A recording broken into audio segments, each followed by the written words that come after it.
जय माता दी दोस्तों। 27 जुलाई से 2 अगस्त तक का ये सप्ताह तुला राशि के लोगों के लिए कैसा होने वाला है। देखिए, इस सप्ताह में सबसे विशेष क्या है, दो चीजें बहुत खास होने वाली हैं इस सप्ताह में। पहला तो जो सप्ताह का पहला दिन है यानी कि 27 जुलाई का दिन, इस दिन शनि देव मीन राशि में वक्री होने वाले हैं, जो 138 दिन यानी लगभग 4 महीने के लिए वक्री रहेंगे। अब ये शनि के वक्रस्थ स्थिति अपना जो रिजल्ट है वो देना शुरू करेगी। दूसरा है कि इसी सप्ताह से सावन माह की शुरुआत हो रही है पूर्णिमा तिथि से। 29 जुलाई को पूर्णिमा तिथि है और 29 जुलाई से यहाँ जो सावन माह है उसकी शुरुआत हो जाएगी। चतुर्मास अभी चल रहा है और आपकी राशि के स्वामी शुक्र देव, इनका राशि परिवर्तन भी इसी सप्ताह में हो जाएगा। सप्ताह के अंत में 1 अगस्त को जो शुक्र देव हैं, अभी तक सिंह राशि में केतु के साथ थे, वो कन्या राशि में प्रवेश कर जाएंगे। तो ये इन ग्रहों की स्थितियों में परिवर्तन है। बाकी चंद्रमा तो हर 2.5 दिन में राशि बदलते हैं। तो अभी चंद्रमा धनु राशि में है, फिर ये मकर राशि, कुंभ और मीन में संचरण करने वाले हैं। तो इनका जो प्रभाव है वो किस तरह से इस सप्ताह में आपको देखने को मिलेगा, क्या क्या चीजें परिवर्तन आपको देने वाली हैं, चलिए विस्तार से जानते हैं। एक छोटा सा निवेदन, चैनल पर पहली बार आए हैं, अभी तक चैनल को सब्सक्राइब नहीं किया है तो जरूर कर लें। देखिए, ये सप्ताह बहुत खास है। अब पूर्णिमा तिथि सप्ताह में आने वाली है, तो मैं कहूंगी इस सप्ताह की पूर्णिमा आपको कुछ बातों को नए नजरिए से देखने का मौका देने वाली है। आप महसूस कर सकते हैं कि कुछ लोग, आदतें या परिस्थितियां अब आपकी सोच और जरूरतों से शायद मेल नहीं खा रही हैं। ऐसे में बेवजह की चीजों को छोड़कर जरूरी चीजों पर ध्यान देना आपके लिए ज्यादा इंपॉर्टेंट हो जाता है और बेहतर भी रहेगा। इस दौरान आप अपने जो करीबी लोग हैं उनके साथ वक्त बिताने वाले हैं, समय निकालेंगे। देखिए, समय किसी के पास नहीं होता, समय निकालना पड़ता है हर एक चीज के लिए। जब तक आप अपने आप को इस चीज के लिए बाध्य नहीं कर लेते हैं, आप किसी से आपको मिलना है तो, अपने रिलेशंस को ठीक करना है तो, या अपने लक्ष्य को प्राप्त करना है तो समय हमेशा निकालने से निकलेगा। छोटी छोटी बातों से उनका ध्यान रखना आपके रिश्तों को मजबूत बना सकता है। आपके घर के मेंबर हैं, आप अगर अपने आपके माता पिता हो गए, भाई बहन भी हो गए, या आप विवाहित हैं तो आपका जीवन साथी हो गया, आपके बच्चे हो गए, मैं हर रिश्ते की बात कर रही हूँ। अगर आप उनकी छोटी छोटी बातों का ख्याल रखें तो ये आपकी जो रिश्ते हैं ना उनको मजबूत बनाने का काम करता है। तो इन चीजों पर आप अमल करना जरूर शुरू करें। बातचीत में आपका जो आत्मविश्वास है वो बहुत बढ़ा रहेगा, बड़ा कॉन्फिडेंट आप रहेंगे। और जो निजी जीवन है आपका, वहाँ भी आपको अपने जो रिश्ते और व्यक्तिगत संतुलन है ना, जरूरतें हैं, व्यक्तिगत जरूरतें, उनके बीच में थोड़ा संतुलन बनाना पड़ेगा।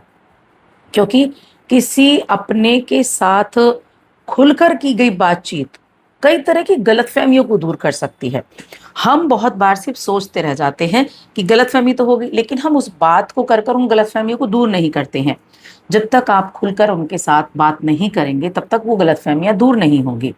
लेकिन साथ ही दूसरों की बातों को ध्यान से सुनना भी उतना ही जरूरी है। इससे क्या होगा, भरोसा बढ़ेगा, इससे समझ बढ़ेगी।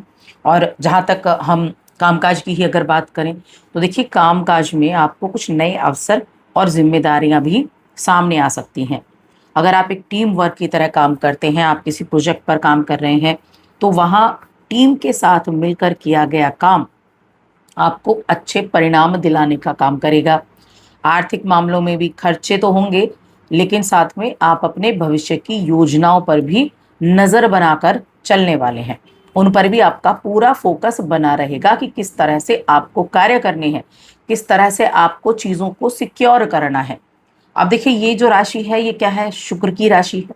शुक्र का परिवर्तन, शुक्र पहले तो सप्ताह की शुरुआत से ही सिंह राशि में केतु के साथ होंगे और केतु के साथ होंगे, लेकिन उसके बाद क्या होगा, उसके बाद स्थिति ये होगी कि शुक्र देव अपने 12वें घर में यानी कि आपके 12वें घर में उनका प्रवेश हो जाएगा। 12वें घर में देखिए राशि का स्वामी जाएगा, तो जो सप्ताह के अंतिम 2 दिन हो जाते हैं ना, वो 2 दिन आपको थोड़ा सावधानी पूर्वक रखने हैं। किन चीज़ों में, स्वास्थ्य वगैरह के में, खर्चे बहुत ज़्यादा ना हो इसके मामले में, वरना पता चला आपने कुछ ऐसी सुख सुविधाओं की चीज़ें खरीदी जिनमें आपने लोन ले लिया, आपने क्रेडिट पर ले लिया, आपने कर्जा ज़्यादा ले लिया, तो ये क्या आपकी इच्छाओं को बहुत अधिक बढ़ा देगा। 12वां घर देखिए व्यय का भाव है और राशि के स्वामी यानी कि पहले भाव का व्यय, तो ये क्या करेगा, ये खर्चे अनलिमिटेड आपके सामने लेकर आ सकता है। तो थोड़ा सा यहाँ पेशेंस भी, मैं हमेशा कह रही हूँ पेशेंस भी बनाकर रखना है। सामने कौन है, छठे घर में कौन है आपके, छठे घर में शनि है और शनि अब वक्री होने जा रहे हैं, 27 तारीख को ही वक्री हो जाएंगे। तो शनि वक्री का जो प्रभाव है वो आपको पेशेंस के साथ बिताना है समय, क्योंकि जब आप पेशेंस रखेंगे तभी खर्चों को कंट्रोल कर पाएंगे, तभी चीज़ों को समझ पाएंगे। तो ध्यानपूर्वक समय बिताने के लिए आपको बाध्य होना पड़ेगा। अब यहाँ सप्ताह की शुरुआत में ना कुछ अचानक से ट्रैवल का योग भी बना हुआ है। कुछ ट्रैवल वगैरह आपके रह सकते हैं। और देखिए जब व्यक्ति को ये होता है ना कि हमने जो कार्य किया उसके लिए हमें मनचाही सफलता चाहिए, मनचाहा लाभ चाहिए, तो उसको पाने के लिए थोड़े एफर्ट ज़्यादा करने पड़ सकते हैं। और अगर कोई संपत्ति का विवाद चल रहा है, पारिवारिक विवाद चल रहा है, तो थोड़ा ज़्यादा एफर्ट करने की आवश्यकता होगी। बेहतर आपके लिए क्या है, हर एक मामले में छोटी छोटी बातों को नज़रअंदाज करना और जिस लक्ष्य को प्राप्त करना चाहते हैं उस पर ध्यान केंद्रित करना। और यहाँ देखिए थोड़ा सा जो वुमेन्स हैं उनके लिए मैं बात करूँ तो उनको थोड़ा अपने घर जो जो वर्किंग है उनके लिए खास तौर से कह रही हूँ, इस टाइम पीरियड में घर और आपका ऑफिस, इन दोनों के बीच में संतुलन बनाने में कठिनाई होने वाली है। तो ऐसे में सही प्रबंधन करना होगा समय का। और स्वास्थ्य का भी आपको ध्यान रखना है। स्वास्थ्य आपका प्रभावित हो सकता है लापरवाही की वजह से, अनियमित दिनचर्या की वजह से, तो खान पान पर ध्यान देना बहुत ज़रूरी है। वहीं मैं बिजनेस करने वाले लोगों की बात करूं तो जो इस राशि के व्यापारी हैं उनको इस सप्ताह कागजी कार्यवाही और पैसों का लेन देन करने में भी सावधानी रखनी है। देखिए छठा भाव है ना, जहाँ पर शनि बैठे हैं, 27 को वक्री हो जाएंगे, तो छठा भाव रोग रिपो ऋण का भाव है, कंपटीशन का भाव है। साथ में 1 तारीख को शुक्र भी वहां पहुंच जाएंगे, आपकी राशि के स्वामी, साथ में अष्टम के स्वामी, कहाँ 12वें घर में। तो कुछ चीज़ों के लिए तो देखिए मैंने कही खर्चे बढ़ा सकता है, हेल्थ को प्रॉब्लम दे सकता है, लेकिन साथ में विदेश से भी अच्छे लाभ आपको दिला सकता है, विदेश जाने का मौका आपको दे सकता है, बहुत उत्तम रिजल्ट भी आपको दे सकता है। तो इसके ऊपर मैं अलग से एक वीडियो बनाने वाली हूँ जहां मैं आपको बताऊंगी क्या क्या पॉजिटिव चीज़ें हो सकती हैं, लेकिन साथ में हेल्थ का ध्यान जरूर रखना है आपको। रिश्तों की बात करते हैं, रिश्तों के मामले में कैसा है, स्टूडेंट्स के लिए कैसा है। तो सबसे पहले तो स्टूडेंट्स की बात कर लेते हैं कि जिन बच्चों ने अभी शिक्षा समाप्त की है उनके लिए अच्छी संभावनाएं दिख रही हैं कि उनको जॉब मिल जाए अगर आपने अप्लाई किया है। साथ ही वो छात्र जो विदेश में जाकर पढ़ाई करने की इच्छा रखते हैं तो उनके लिए बहुत उत्तम समय होने वाला है, बहुत ही उत्तम रहेगा, क्योंकि आपकी राशि के स्वामी का 12वें घर में जाना, शनि पंचम के स्वामी हैं, छठे में बैठे हैं और छठे में वक्री हो रहे हैं, तो पंचम के भी रिजल्ट देंगे।